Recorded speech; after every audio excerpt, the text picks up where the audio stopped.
이 땅에는 주인이 둘 있습니다. 인간을 실패케 하는 주인 사단이 있고, 우리를 지으시고 죄 가운데에서 건져서 신분 권세를 회복하게 해주신 참 하나님, 성삼위 하나님이 우리의 주인 되십니다. 사단은 주인 노릇을 하고 싶어 했습니다. 요한복음 8장 44절에 보니까 아비 행세를 하고 있습니다.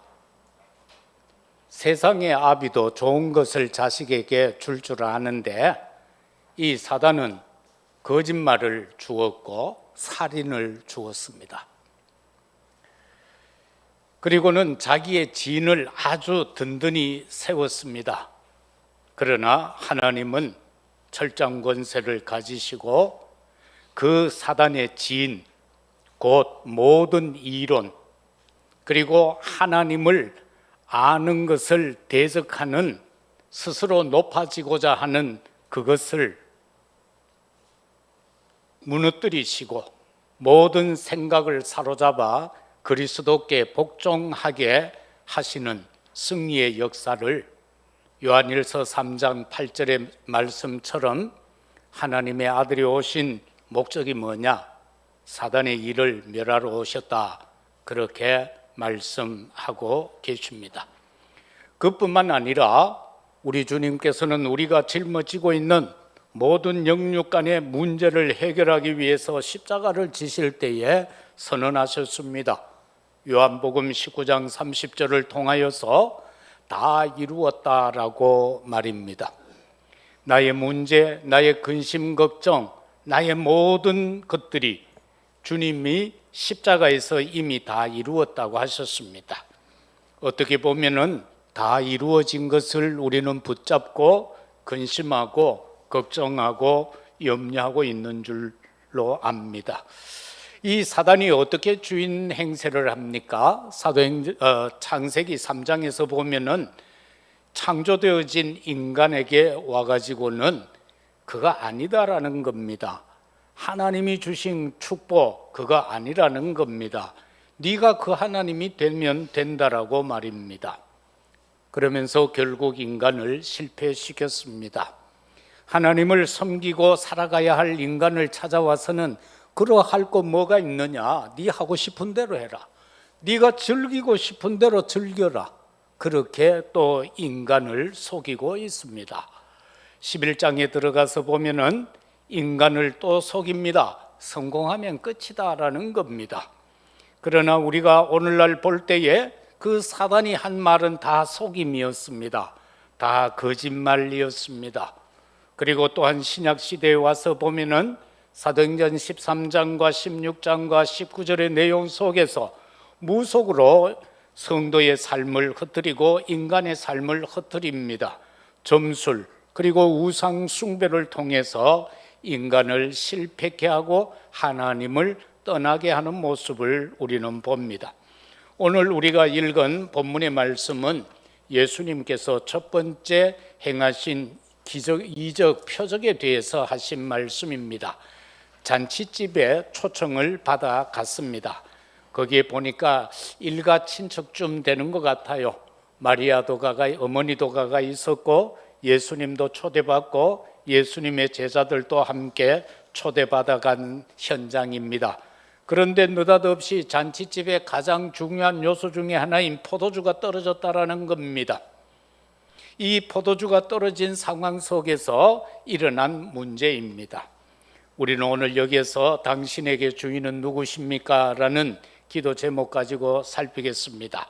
예수 그리스도를 주인으로 우리는 모셔야 한다라는 결론적인 말씀을 먼저 하겠습니다. 예수 그리스도는 우주 만물을 창조하시고 우리를 섭리하고 계시는 주인이십니다. 예수 그리스도는 하늘과 땅의 모든 권세를 가지신 주인이십니다. 예수 그리스도는 우리를 구원하신 주인이십니다. 그런가 하면은 오늘 본문에서처럼 예수 그리스도는 물을 포도주로 바꾸신 창조주시다라는 사실입니다. 그런가 하면 예수 그리스도는 당신의 삶을 바꾸시는 주인이십니다. 그리고 예수 그리스도가 나의 주인인지 오늘 우리가 드리는 이 예배 시간, 짧은 시간이지만은 깊은 묵상으로 확인하는 시간이 되어졌으면 합니다. 그래서 우리는 말씀을 통해서 개인과 가정 그리고 현장의 주인이 그리스도가 되어짐을 누리는 역사가 있기를 예수 이름으로 축원합니다. 그러면 우리는 당신에게 주인인 그리스도입니까? 라는 질문을 가지고 오늘 본문으로 들어가 보겠습니다. 잔치집에 포도주가 떨어진 문제가 발생했습니다. 이거는 있을 수 없는 일이에요. 유대에서는 보통 잔치를 한 주간 합니다. 잔치를 한 주간 해요. 그래서 온 동네 친지들이 와서 한 주간 동안 거기서 먹고 마시고 축하하고 춤추고 막 그렇게 하는 겁니다. 그런데 거기에 포도주가 떨어졌다. 이거는 여기에서 우리가 생각할 수 있는 내용이 뭡니까? 준비가 부족했거나 아니면은 초청되어진 손님의 숫자를 잘못 예측했을 것이다. 보통 한 주간 한다면은 포도주 양이 얼마쯤 되어야 된다는 게 있는데 그거 준비가 덜 되었거나 아니면은 거기에 올 사람 숫자를 잘못 예측한 것이 되겠죠. 여기에서 우리가 분명히 알 수 있는 것은 복음의 주인 되신 그리스도가 그 집에 계셨다라는 겁니다. 문제가 발생한 그 현장에 예수 그리스도가 있었다라는 겁니다. 거기에 함께 했다라는 겁니다. 그래서 문제가 발생할 때 어머니가 예수야, 여기에 지금 포도주가 떨어졌단다. 그럴 때에 예수님이 하신 말씀이 뭡니까? 4절에서 여자요, 나와 무슨 상관이 있습니까? 아직 내 때가 아닌데요. 이렇게 예수님이 말씀합니다. 그 말씀 속에서 마리아의 절대적인 믿음을 우리가 거기에서 볼 수 있습니다. 그 문제 상황을 가지고 여기저기 뛰어다니지 않았습니다. 문제를 문제화시키지 않았다라는 겁니다. 그러면서 예수님께 그대로 알렸다라는 겁니다. 우리가 삶 속에서 여러 가지 일이 일어날 수 있습니다. 그러면 우리는 막 인간관계를 통해서 해결해 보려고 합니다. 여기저기 전화도 하고 막 이런 말 저런 말 다 해봅니다. 그런데 실제 해야 될 거 예수님께 아뢰는 것은 깜빡하고 사는 시간이 참 많습니다. 그래서 뭘 하든지 간에 우리가 기도를 쭉 하시다가 그 기도 속에서 나오면은 전화를 하든가 해야지 전화를 먼저 하면 안 된다는 겁니다. 인간 문제를 먼저 나타내지 말고 하나님 앞에 그대로 전달하는 절대적 믿음을 갖고 있었다. 그 믿음이 뭡니까? 예수님이 해결하실 것을 절대적으로 믿었다라는 겁니다. 그런데 이게 참 우리가 생활 속에서 어려운 거죠. 어떤 일과 문제 상황을 우리가 하나님이 그리스도가 성령께서 역사해서 절대적으로 해결할 거다라는 그 믿음이 우리에게는 조금 부족하지 않을까. 그게 일반적인 신앙생활이다라는 겁니다. 그런데 중요한 것은 또 뭐냐? 예수님이 여기에 손님으로 와 있을 때 하신 말씀입니다. 여자여, 나하고 무슨 상관입니까? 아직 내 때가 아닙니다. 그런데 예수님이 손님이 아닌 주인이 되는 순간 역사가 일어났습니다. 예수님이 내게 손님으로 계시면 안 됩니다. 예를 들어서 예수님이 그냥 나를 위해서 십자가에서 죽었다, 그 수준까지는 안 된다라는 겁니다. 예수님 와서 고생했단다, 기적을 행하셨단다, 그런 수준이 아닙니다. 그 예수가 내게 들어와야 되는 겁니다. 그 예수가 나와 함께 되는 임마누엘이 누려져야 된다라는 사실입니다. 사랑하는 성도 여러분, 여러분의 삶에 예수 그리스도를 주인으로 모시면 되는 줄로 믿습니다. 예수님이 내게 주인이 되면 된다. 우리 가정에 예수 그리스도를 주인으로 모시면 끝났다라는 사실입니다. 잔치집에 포도주가 떨어졌다. 이건 있을 수가 없는 일인데 일어났습니다. 그러나 그곳에 손님으로 예수님이 와 있었을 땐 예수님은 관여할 수 있는 입장이 아닙니다. 그러나 예수님이 주인이 되니까 예수님이 거기에서 관여할 수밖에 없는 겁니다. 그래서 두 번째 생각할 말씀이 물로 포도주를 만드신 예수 그리스도, 5절에서 8절까지 내용입니다. 이거는요 비과학적이잖아요. 어떻게 H2O를 가지고 포도주를 만듭니까? 그죠? 그런데 이해할 수 없는 현상이지만은 거기에서 예수님이 누구십니까? 창조주잖아요. 말씀이 육신이 되어 이 땅에 오신 분이었고, 인간을 창조하실 때에 우리가 우리의 형상대로 사람을 짓자라고 하셨죠. 바로 창조주 하나님이 거기에서 역사하게 되는 겁니다. 그러니까 거기에 질적 변화가 일어났습니다. 흙을 가지고 쉬운 말로 우리가 국민학교 다닐 때에 쪼대 있잖아요. 그까 우리 저 윗지방에서는 쪼대라고 했는데, 천장로님 맞지? 예.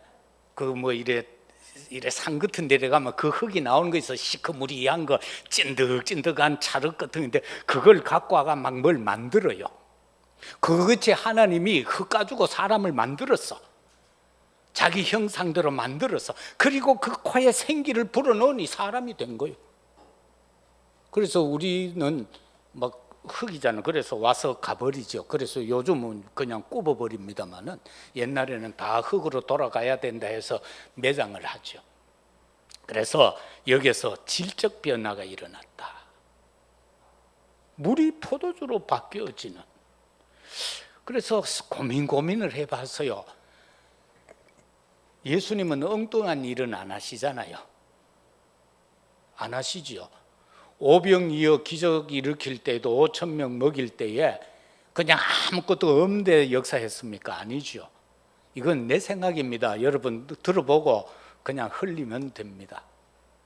아이가 갖고 있던 도시락을 근거로 해서 5,000명을 먹였어요. 도시락 하나 가지고. 그것도 우리가 이성으로는 안 맞는 일이잖아요. 근데 예수님은 하셨어요. 그냥 떼주니까 5,000명 먹고 12바구니가 남았어요. 여기도 포도주 항아리에 물을 담았잖아요. 거기에 포도주가 좀 있었겠다, 내 생각입니다. 그러니까 예수님 물 갖다 부으라, 떠다 주라. 내 생각이에요. 그 신학적인 건 아니고 내 생각입니다. 그래서 우리에게도 작은 근거가 있으면 된다. 하나님 앞에 작은 근거를 가지고, 그게 바로 작은 근거가 뭐예요? 하나님의 말씀이에요. 언약의 말씀을 붙잡고 기도하면 된다라는 겁니다. 그냥 기도하지 마시고 말씀을 잇대어, 하나님이 이렇게 말씀하셨지 않습니까? 내 지금 사정 형편이 이렇습니다. 하오니 이 말씀을 내게 성취시켜 주옵소서. 그러면 거기에서 오병이어 기적의 역사가 일어나지게 될 줄로 믿습니다. 항아리에 물을 채워라. 그죠? 그러면서 마리아는 말합니다. 하인들에게 예수님 말씀하시면 무조건 그대로 따르라는 겁니다. 응? 지금 손님으로 와가지고 뭐 우리 보고 또 물 떠다 갖다 항아리에 채우래? 참 이럴 수도 있습니다. 그런데 아무 말하지 말고 그대로 순종하라는 겁니다. 그리고 그 하인들이요, 그 항아리에 물을 다 채웠어요. 참 감사하게도 이유 없는 순종이었습니다. 거기에서 재창조의 능력의 역사는 일어났습니다. 우리도 하나님의 역사에 이유가 없어야 됩니다. 하나님이 하시고자 하는 일에 이유가 없어야 됩니다. 아브라함이 하나님 앞에 이유 핑계 댈 때는요, 갖은 문제에 빠져서 허덕였습니다. 죽을 위기에도 처했습니다. 그러나 이유 없이 순종할 때에 믿음의 조상으로 인정받았습니다. 다 큰 아들 잡아 바치라고 할 때에 이유 없었습니다. 그냥 갔습니다. 그러니까 하나님이 이제 인정하겠다라는 겁니다. 우리의 믿음의 삶 속에서도 하나님이 원하시는 일이 있다면 거기에 이유 없는 순종의 제자들이 되시기를 주의 이름으로 축복합니다. 그리고 그 제자들은요, 또 예수님 말합니다. 이거 연회장한테 갖다 주라는 겁니다. 옛날에 우리 시골에도 이래 보면은 옛날에는 잔치, 결혼식 하거나 장례식이 있으면 전부 집에서 하잖아요. 그러면은 이 방 하나에 음식 한 거 있으면요, 그 주도하는 아저씨 하나가 꼭 있어요. 그래, 그분이 거기서 음식을 다 배정해가 상을 내놓는 거예요. 그거 같이 연회장이 있었다는 거예요. 주관하는 그 사람한테 갖다 줬어요. 근데 이 사람이 10절에 보니까 먹어봤어요. 먹고는 신랑을 불렀어요. 야, 임마, 딴 집에 내 이때까지 이걸 많이 해봤지만은 손님들이 술이 딱 포도주가 취하고 나면 그 다음에는 안 좋은 질 나쁜 걸 내놓는데 너는 어때? 처음 거보다 더 맛있는 걸 내놓느냐? 이게 변화의 역사인 거예요. 정말로 어떻게 보면은 뚝배기 같은 우리, 때 묻은 질그릇 같은 우리를 주의 보혈로 씻어서 그리스도의 보배를 담는 보배합으로 삼아 주신 거 얼마나 감사한 일입니까? 주님은 못하실 게 없습니다. 그래서 이 연회장의 반응이 이러했다는 겁니다. 저와 여러분이 진짜 예수 그리스도로 말미암아 변화되어지면은요, 세상에 많은 사람들이 반응합니다. 야, 네 왜 그래 됐지? 야, 저 사람 예수 믿더니 저렇게 됐다. 이런 반응이 나타나게 되어진다라는 것입니다. 그런가 하면은 우리는 여기에서 또 무엇을 얻어야 합니까? 우리는 여기에서 237 나라 5종 종족 현장을 변화시켜야 되겠다라는 언약을 붙잡아야 될 줄로 믿습니다. 어떤 언약입니까? 근본적인 언약입니다. 이 237 나라와 5종 종족에게는 이 근본적인 언약, 오직 예수 그리스도라는 피의 언약이 없습니다. 그리고 기본적인 신분, 정말로 우리가 예수 그리스도를 믿을 때 하나님의 자녀의 신분과 권세를 회복한다라는 이것이 없습니다. 그런가 하면 기초적인 믿음입니다. 저와 여러분들에게는 믿음이 기초가 되어져야 하는 것입니다. 그러나 237 나라 5종 종족들은 어떻게 살아가고 있습니까? 저들은요, 모두가 어떻게 보면은 막 주술에 매여 살아가고 있어요. 그리고 많은 부분 우상 숭배하며 살아가고 있어요. 하나님을 듣지 못했다라는 사실입니다. 우리는 여기서 어떤 결론을 얻어야 합니까? 우리의 문제와 필요를 주인 되신 예수님께 가져가면 된다. 나의 모든 삶을 변화시키기 위해서 우리는 주님 앞에 서면 되는 겁니다. 주님 앞에 서면은 나의 인격도 변화해져 가는 것입니다. 주님 앞에 서면은 나의 잘못된 각인과 뿌리와 체질이 바뀌어진다는 겁니다. 그 각인과 뿌리와 체질이 바뀌어질 때에 내 마음에 감사와 기쁨, 평안이 넘쳐나게 되어질 것입니다. 그리고 나의 삶 속에서 이때까지 가문에서 흘러오던 것들이나 모든 삶 속에서 내려왔던 뿌리, 박혀있는 그 쓴뿌리가 제거되어질 줄로 믿습니다. 그리고 하나님이 원하지 않던 많은 체질적인 현상들이 바뀌어져 가게 되어질 것입니다. 그래서 우리의 문제와 필요를 주인 되신 예수님께 가져가면 된다. 오늘 또 우리는 예배드리러 왔습니다. 누구 앞에 섰습니까? 성삼위 하나님 앞에 섰습니다. 이 하나님 앞에 서서 우리는 나의 것을 내어놓아야만 됩니다. 가슴에 품고 우리가 정말로 조바심 가운데 근심하고 걱정하고 염려하고 조바심 가운데에 두려워하며 살 것 없습니다. 그냥 내려놓아 버리면 됩니다. 아버지, 이거 어떻게 하면 되겠습니까? 나는 도무지 감당할 수 있는 힘이 내게는 없습니다. 능력도 내게는 없습니다. 내려놔 버리면 된다라는 겁니다. 근데 이거 참 내려놓기가 참 힘들어요. 예수가 그리스도가 분명히 맞는데, 예수 그리스도는 창조주가 맞는데, 예수 그리스도는 모든 것을 변화시킬 수 있는 능력이 있는데 그분 앞에 나를 내려놓는 것이 힘든다. 그 결단만 되면 되는데 말입니다. 어린 청소년 네 사람이지요. 다니엘과 사드락과 메삭과 아벳느고가 이사야에서 내려주었던 그 언약, 그루터기 언약을 붙들고 그들이 뜻을 정하였을 때에 우상 숭배하면 망한다라. 그래서 나는 우상 숭배 못한다라는 그것이 그 어린 심령 속에 각인될 때에 거기에서 놀라운 역사가 일어난 것을 우리는 알고 있지 않습니까? 그러면 마지막으로 주인 되신 예수 그리스도와 함께 이루어가는 시대적 응답을 누리자.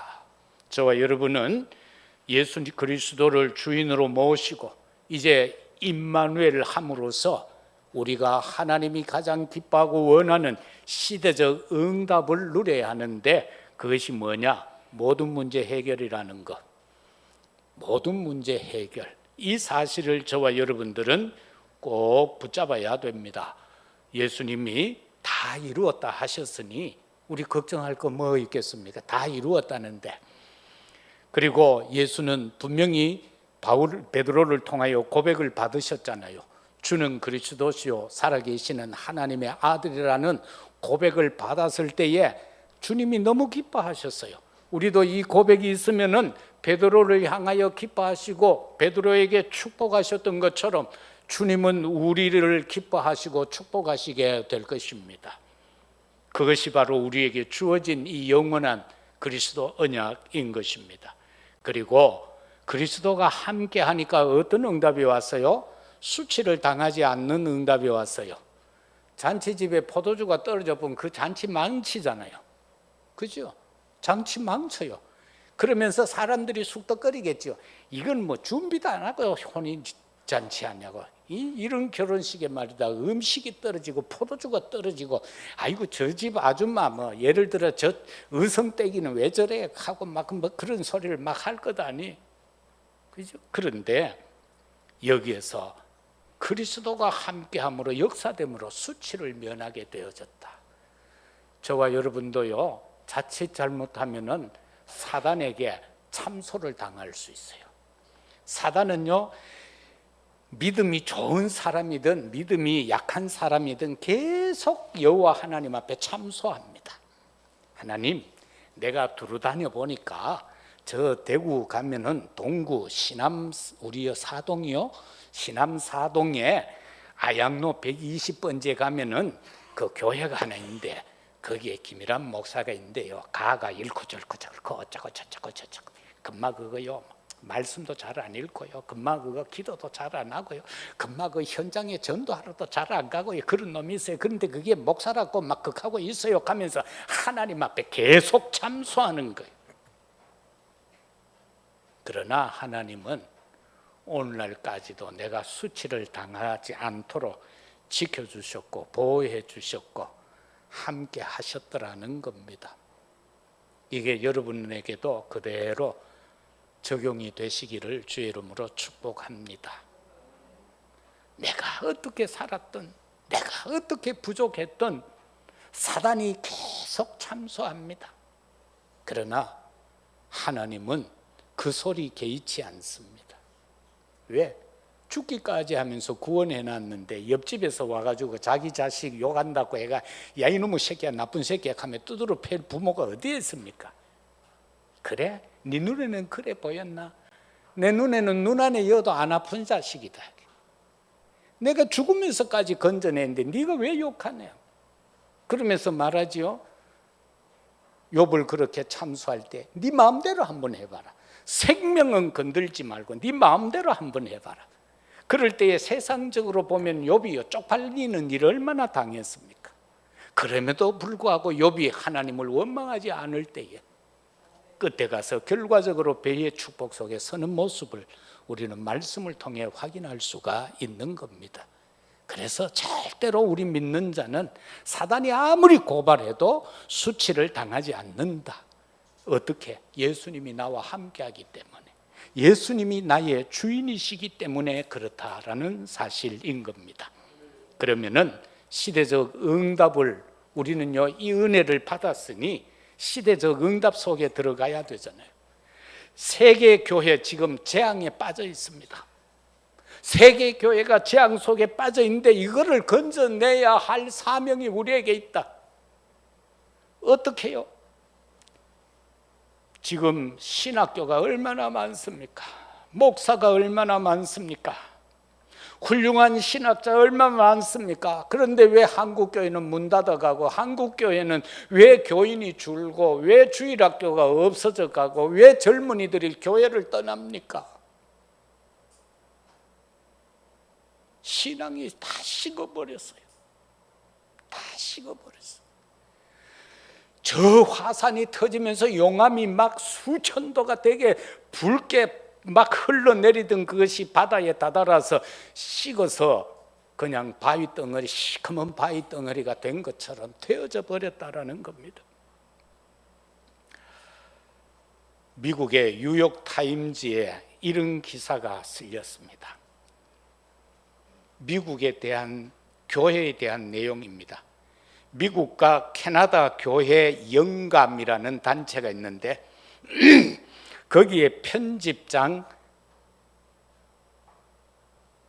아릴린 린드너라는 편집장이 연구조사해서 발표한 건데 1940년대에는 미국의 기독교인이라고 응답하는 자가 76%.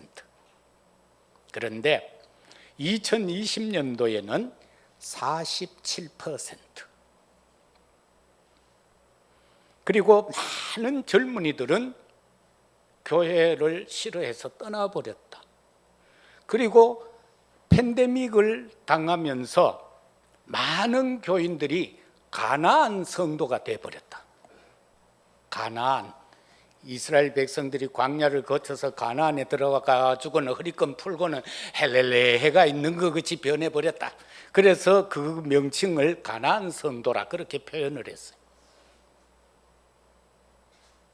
그런데 그분이 하고자 하는 말이 뭐였는가?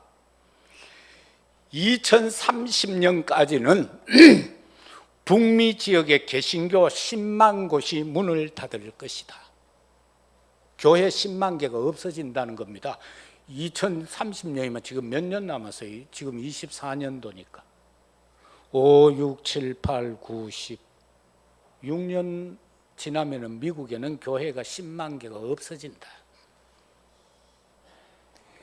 지금 뭐 먹고 사는 게 재앙, 세상에 일어나는 재앙이 아니라 교회가 없어지는 게 재앙이다. 이걸 우리가 깨달아야 돼. 지금 전도운동 일어납니까? 어디든지 간에 없어져 버렸습니다. 옆에 사람이 영적으로 죽어가도 별 관심 없습니다. 그저 교회만 그대나게 짓고 막 그냥 무슨 짓을 하든지 사람만 좀 와가 버글버글 하면은 그게 다한 줄 아는 교회 시대가 되어져 버렸다. 세례 요한은 회개하라 천국이 가까웠다라고 외쳤던 그 마지막이 오늘날 우리에게는 무감각하게 들려지고 있다. 회개하라 천국이 가까워졌다. 이 말이 무감각하게 들려지고 식상해져 버렸다는 겁니다. 우리 대한민국 사람들이 저 북쪽에 우리 죽이려고 핵무기까지 만들어 놓고 있는데도 아무 생각 없이 살고 싶은 대로 사는 거하고 똑같아요. 사단이 지금 교회를 막고 세상이 여러 일들이 왜 일어나요? 교회 공격하려고 믿는 자로 하여금 하나님을 떠나게 하려고 하는 짓거리잖아요. 그런데 거기에 반응이 없어요. 감각이 없어요. 그래서 교회 재앙을 우리는 막고 거기에서부터 건져내는 사명을 오직 예수 그리스도라고 하는 그 신앙 고백을 하는 우리들만큼이라도 새롭게 다짐하고 결단하고 하나님 앞에 설 수 있기를 주의 이름으로 축원합니다. 정말 우리 지난 날로 되돌아가야 돼. 지난 날로 되돌아가야 돼. 우리가 현장이 없으면은 죽은 꽹과리와 같은 소리가 될 수밖에 없어요. 그리고 지식 전달하는 메시지가 될 수밖에 없어요. 많은 사람들이요, 설교한다고 막 앉아가 연구하고 막 해요. 절대 설교는 연구에서 나오면 그건 지식이요 학식이지 아무것도 아니요. 현장 속에서 나오는 메시지여야 된다 그 말이에요. 옛날에 설교할 때는 저도 옛날에는 그랬어요. 책 수십 권 펴놓고 이거 읽어보고 저거 읽어보고 좋은 말 다 뽑아갔어요. 요즘은 그래 안 해요. 월요일날 주일 저녁에 오늘 가면은 제목 잡습니다. 그리고 고민합니다. 자다가 생각나면 벌떡 일어나서 적습니다. 그렇게 해서 그거를 전에는 금요일까지 메시지를 줬는데 요즘은 이 번역이 되어져 나와야 되니까 목요일까지 돌락하니까 나는 하루 더 바쁘잖아. 그래서 최소한 7, 8번은 써서 옮겨서 목요일 날 정리된 게 이 메시지다. 그리고는 또 어제 저녁까지 오늘 아침까지 뭐 사모는 봤을 거예요. 아침 먹으면서도 이거 펴놓고 봤어요. 그러다 몇 개 더 적어가 왔어요. 저와 여러분은 이렇게 되어져야 된다. 현장 없으면 안 된다. 현장 없으면 죽은 메시지가 된다. 이건 교역자들한테 해당되는 거예요. 그러면은 우리는 또 뭡니까? 예수님이 주인이 되어야 돼요. 우리 각자 현장에서 예수님이 내 주인이 되어야 돼요. 그것만 되면 됩니다. 그래서 우리는 세계 복음화를 해야 되는데 2, 3, 7, 5총 종족 살려서 그들을 치유해야 되죠. 그들을 서밋화 시켜 나가야 되는 겁니다. 저와 여러분이요 세계 복음화 이 언약 놓치면은 노예 포로 속국될 수밖에 없어요. 우리의 후대는 사단에게 그렇게 영적으로 노예가 되고 포로가 되고 속국이 돼요. 성공해가지고 노예 됐는데 뭐 성공돼 가지고는 사단의 포로가 돼 있는데 성공돼 가지고는 사단의 속국이 돼 버리는. 그래서 금토일 시대 통해서 영원한 응답 받도록 해야 됩니다. 지금 우리가 작게라도 지금 시작했습니다. 그래서 앞으로 다 이 금토일 시대의 주역이 돼야 되는데 지금은 그게 안 되더라도 지금은 돕는 사역부터 해야 돼요. 예를 들어서 지금 정 장로님이 하고 있는 그 일에 또 마음 담아서 할 수 있는 분은 옆에서 도우면 돼요. 가서 뭐부터 하느냐 할 수 있도록 자리를 만들어주고 선풍기 방향도 그쪽으로 틀어주고 그거부터 시작하면 되는 거예요. 그거부터 동참하면 되는 거예요. 그러다가 나중에 우리 각자가 다 자기에게 주어진 달란트를 가지고 주역이 되면 된다. 그리고 세 가지 뜰은 꼭 이루어야 됩니다. 이걸 통해서 영원한 응답 받아야 됩니다. 교회가 교회 사명 상실한 거 세 가지 뜰 잃어버렸기 때문입니다. 다음 주에는 이 말씀을 가지고 또 잠시 살펴보도록 하겠습니다.